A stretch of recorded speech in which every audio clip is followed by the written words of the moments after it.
우리나라를 대표하는 기업 어디일까요? 뭐니 해도 삼성전자겠죠.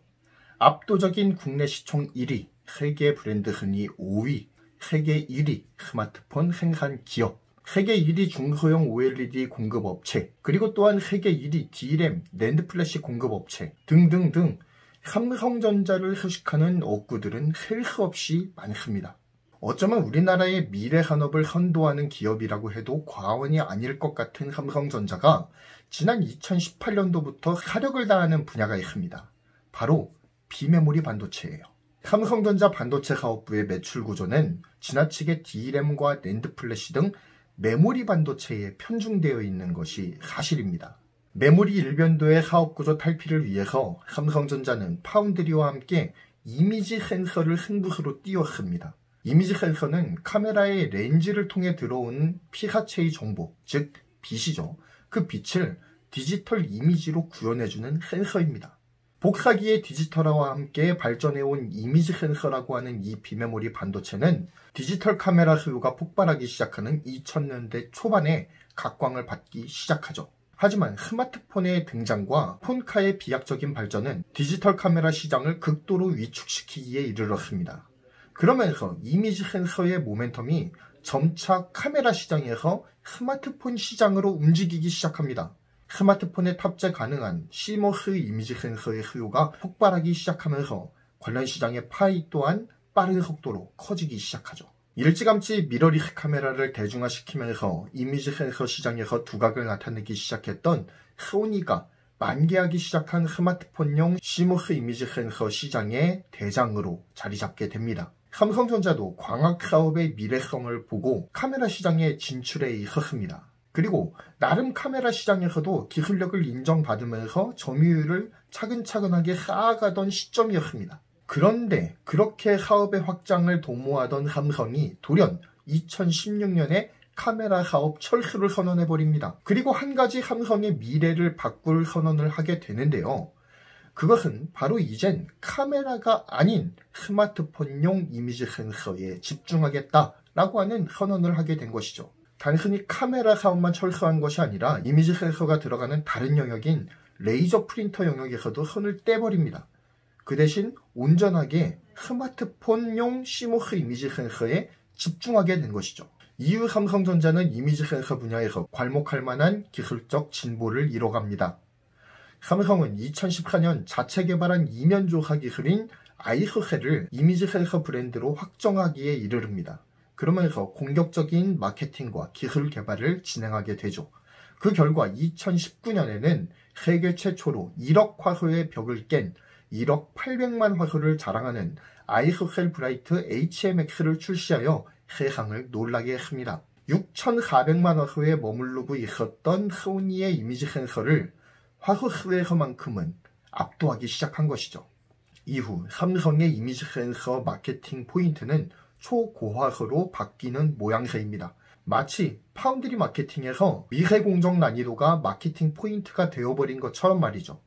초고화소와 테트라셀, 노나셀 기술을 앞세운 삼성전자의 공격적 마케팅의 결과 2020년 2분기 기준으로 삼성의 이미지 센서 시장 점유율은 21%로 급등했습니다. 스마트폰용 이미지 센서만 따로 떼어서 생각해 본다면 세계 점유율이 32%로 소니를 턱밑까지 추격하는 형국을 보여주고 있습니다. 반면 소니는 토탈 점유율 상반기 44%로 점유율이 하락하면서 삼성전자에게 추격을 허용하고 있는 모습입니다. 오늘은 변화하는 이미지 센서 시장을 조망해 보면서요.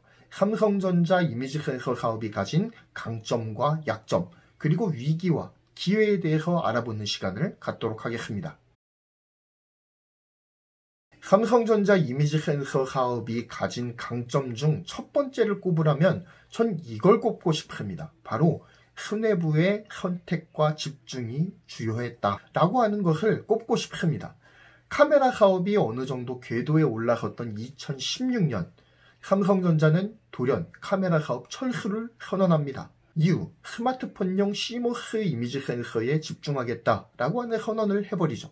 당시 삼성전자는 DSLR과 미러리스 카메라 사업 영역에서 꽤 호평을 이어가면서 나름 카메라 사업이 자리를 잡아가고 있는 시점이었습니다. 계속 카메라 사업을 발전시킨다면 카메라 시장에 강력한 다크호스로 자리매김할 수 있는 기회의 시간이었죠.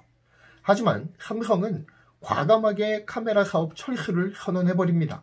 이후 삼성전자 수뇌부는 발빠르게 디지털 카메라에서 스마트폰으로 이행하고 있는 디지털 카메라 시장의 변화에 유연하게 대응했습니다. 카메라 사업부를 철수 매각한 후에 카메라 개발 인력을 IM 사업부로 옮깁니다.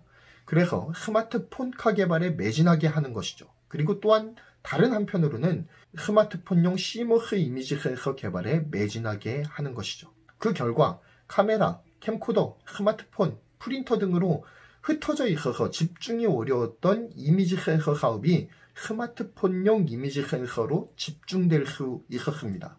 그리고 이러한 삼성 수뇌부의 선택과 집중의 결과는 스마트폰용 CMOS 이미지 센서 사업의 비약적 성장을 이끄는 초석이 되었습니다. 그리고 마침내는 꽤 빠른 시일에 세계 2위로 올라서게 되죠. 최근 들어 삼성전자 수뇌부는 이미지 센서의 초고화소 전략을 계속 이어가기로 결정을 한 것 같습니다. 얼마 전에는 사람의 눈을 능가하는 6억 화소의 이미지 센서를 개발하겠다라고 공언까지 한 상황이죠. 삼성 수뇌부의 이러한 결정은 시장에 어떤 변화의 바람을 불러일으킬까요? 기추가 주목됩니다. 두 번째로 살펴볼 내용은 막강한 기술 개발 역량입니다.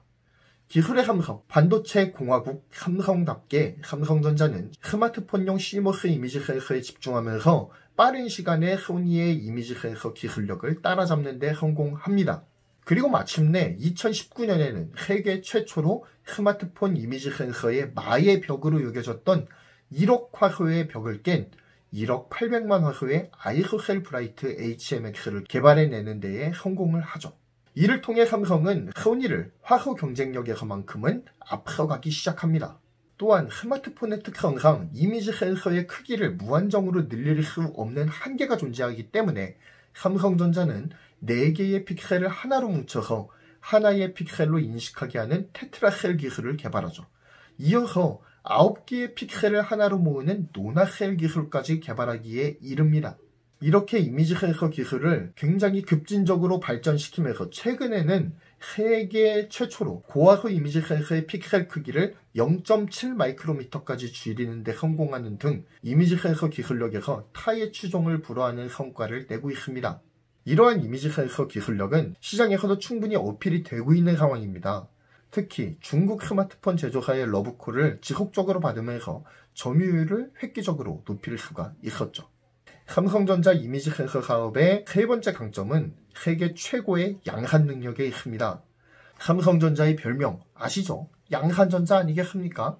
이미지 센서 분야는 비메모리 반도체 분야에서는 이례적으로 대량 생산이 가능한 영역입니다.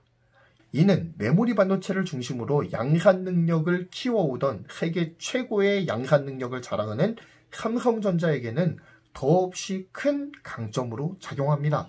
2000년대 후반 메모리 반도체 치킨 게임에서 살아남을 수 있었던 가장 큰 힘이었던 양산 능력은 이미지 센서 분야에서도 여실하게 드러나고 있습니다. 삼성전자는 화성 11라인을 이미지 센서 라인으로 확충한 이후에 화성 13라인도 이미지 센서 라인으로 확충을 하고 있는 상황입니다. 이를 통해서 이미지 센서 생산량이 기존에는 45,000장 수준이었거든요. 여기에서 7만 장을 더해서 연간 11만 5천에서 12만 장 수준까지 끌어올릴 계획을 세우고 있습니다. 이는 한 해 생산량 10만 장에 이르는 소니의 생산량을 뛰어넘는 것이라서 더욱 기추가 주목이 되고 있죠. 삼성전자의 양산력은 세계 최고 수준입니다. 아까 말씀드렸죠. 노후한 D램 생산 라인을 이미지 센서용 라인으로 교체를 할 경우 이미지 센서의 생산량이 비약적으로 상승하면서 소니의 현재 생산량을 따라잡을 수 있을 것으로 보입니다. 물론 소니도 지금 공장을 확충을 하고 있죠. 그렇게 되면 호각세를 다룰 것으로 보이긴 합니다. 따라서 소니와 삼성전자 간의 양산력의 경쟁도 한번 지켜봐야 될 포인트가 아닐까라는 생각이 듭니다.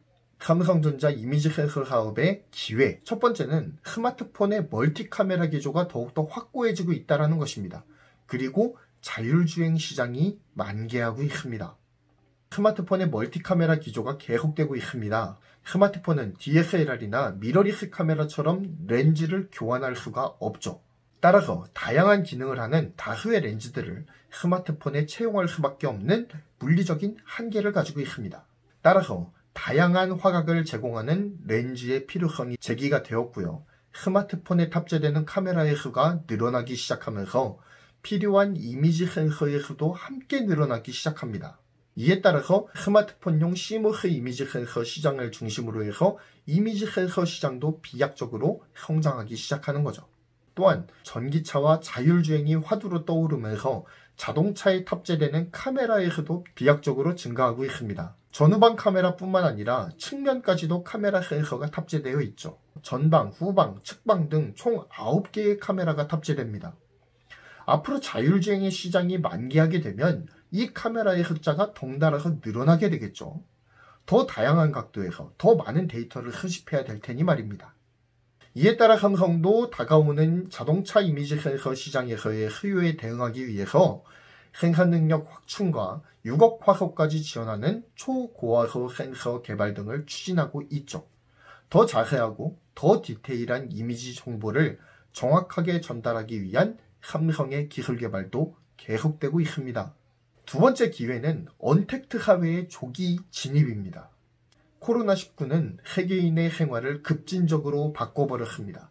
적어도 5년 내에 진입할 것으로 보였던 언택트 사회가 불과 몇 개월 만에 급진적으로 전환해버렸어요. 이에 따라서 화상회의, 화상수업 등의 실시간 영상 콘텐츠 수요가 폭발하게 되었죠. 이는 스마트폰, 태블릿, 랩탑 컴퓨터 등의 고화소의 이미지 센서 수요를 증대하게 만들었습니다. 게다가 원활한 영상 송출을 위한 웹캠의 수요도 증대되는 등 전체적인 이미지 센서 시장 증대에 본의 아니게 이 코로나19가 기여한 형국이 되어버렸습니다.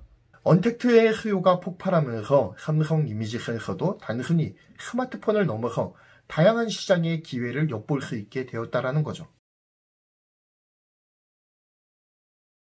삼성전자 이미지 센서 사업의 약점에 대해서도 한번 살펴보겠습니다. 첫 번째는 화소수는 굉장히 높은데 AF 성능이 굉장히 딸립니다. 갤럭시 S20 시리즈는 갤럭시 시리즈에 처음 탑재되는 1억 800만 화소 카메라와 스페이스 줌 등으로 이슈가 되었죠. 하지만 갤럭시 S20 시리즈 출시 이후에 카메라에 초점 이슈가 발생하면서 체면을 단단히 구겼습니다. 한정된 센서 면적에 더 많은 화소를 넣기 위해서 소자의 크기를 줄여버렸거든요. 그러다 보니까 하나의 픽셀에 2개의 포토 다이오드를 탑재해서 자동 초점 기능의 성능을 높이는 듀얼 픽셀 기능을 적용할 수가 없었습니다. 이에 몇 개의 픽셀을 뭉쳐서 자동 초점을 잡는 슈퍼 PD 기술을 대안으로 탑재를 했습니다. 그렇지만 자동 초점에서 형편없는 결과를 초래하고 말았죠. 스마트폰용 초고화질 센서의 한계를 명확하게 드러냈다고 볼 수가 있습니다. 이번 갤럭시 노트 20 울트라 버전에서 이러한 초고화소 센서의 약점을 커버하기 위해 레이저 AF 센서를 탑재해서 부족한 초점 기능을 보완했죠. 그렇지만 삼성전자가 초고화소 전략을 계속 가져갈 것이라면 이미지 센서의 AF 성능을 높일 대안을 찾아야 하는 상황임에는 분명해 보입니다. 세 번째 약점은 스마트폰용 이미지 센서 이외에 두각을 나타내는 이미지 센서가 부재하고 있다는 현실입니다. 삼성전자 이미지 센서 사업은 스마트폰용 이미지 센서에서는 단연 기술 혁신과 함께 두각을 드러내고 있습니다. 그렇지만 자동차나 IoT, 의료, 산업계 등 이미지 센서의 다양한 적용 분야에서 아직까지는 두각을 드러내지 못하고 있는 것이 사실입니다. 물론 아이소셀 브랜드 중 여러 가지 라인업이 갖춰져 있는 것은 사실입니다. 그렇지만 스마트폰용 라인업 이외에 두각을 드러내는 라인업이 없는 점은 향후 폭넓은 영역에서 비약적으로 발전해 나갈 이미지 센서 시장에서 삼성전자가 너무 근시안적으로 접근하고 있는 것은 아닌가 하는 생각마저 들게 만드는 대목입니다. 이제까지 삼성전자가 스마트폰용 이미지 센서에 집중을 했다면 이제는 스마트폰용 이미지 센서 사업에서 축적한 기술력을 토대로 다른 시장으로의 파행과 확장을 고려해야 될 시기가 돌아왔다고 여겨집니다. 마지막으로는 삼성전자 이미지 센서 사업의 위기에 대해서 살펴보겠습니다. 첫 번째는 경쟁자들이 등장했다라는 겁니다. 현재 이미지 센서 시장은 소니와 삼성의 2강 구도로 존재하고 있습니다. 옴니비전과 온세미컨덕터 등이 중간 다리를 맡고 있습니다. 그리고 나머지 군소 업체들이 난립하고 있는 상황이죠. 군소 업체들 중엔 우리나라의 하이닉스도 포함이 되어 있습니다. 하이닉스는 점유율을 꾸준하게 높여서 현재는 5%까지 점유율을 끌어올린 상황입니다. 하이닉스는 블랙펄 브랜드를 앞세워서 점유율을 높여가고 있기 때문에 기대가 되기도 합니다. 이와 같이 이미지 센서 시장은 아직은 D램과 같이 정리가 되지 않은 다자구도가 유지되고 있는 시장입니다. 이렇다 할 치킨 게임도 아직은 일어나지 않고 있어요. 그렇기 때문에 당분간 군소 업체들이 난립하는 상황에 다자구도가 이어질 가능성이 매우 높습니다. 물론 소니라는 절대 강자와 빠른 속도로 추격 중인 또 다른 강자 삼성전자가 주도하는 시장이긴 합니다. 하지만 경쟁자들의 존재는 언제나 잠재적인 위험 요소라는 점에서 경쟁자들을 잠재적 위기로 판단했습니다. 정리하겠습니다. 현재 삼성 이미지 센서 사업은 중요한 갈림길에 있다고 생각이 됩니다. 삼성이 이미지 센서 사업에 집중하기 시작했을 때에는 스마트폰 수요에만 대응하면 됐어요. 하지만 이제는 스마트폰을 넘어서 자동차, 여러 모바일 기기, 기계 장비, 각종 IoT 기기들로 이미지 센서 시장 파이 자체가 매우 폭발적으로 확대되고 있는 형국입니다. 이에 따라서 삼성 이미지 센서 사업에도 다각화의 필요가 제기되고 있습니다. 삼성은 특유의 기술 개발력과 양산 능력이 강점으로 꼽힙니다. 그리고 시장의 폭발기는 분명 삼성 이미지 센서 사업에 엄청난 기회의 장을 열어 주었습니다. 하지만 스마트폰 이미지 센서에서 최근 불거진 초점 이슈와 고화소에 대한 회의론, 그리고 걸출한 경쟁자들의 등장과 전략 거래선 확보의 필요성 등 약한 분야들은 적극적으로 보완해 나가야 할 것입니다. 따라서 향후 삼성의 이미지 센서 사업은 이미지 센서 라인업의 다각화를 꾀하는 한편 스마트폰용 이미지 센서의 기능 강화와 초고화소 센서의 초점 이슈 보완 등을 통해서 좀 더 강력한 스마트폰용 CMOS 라인업을 구축해야 할 것입니다.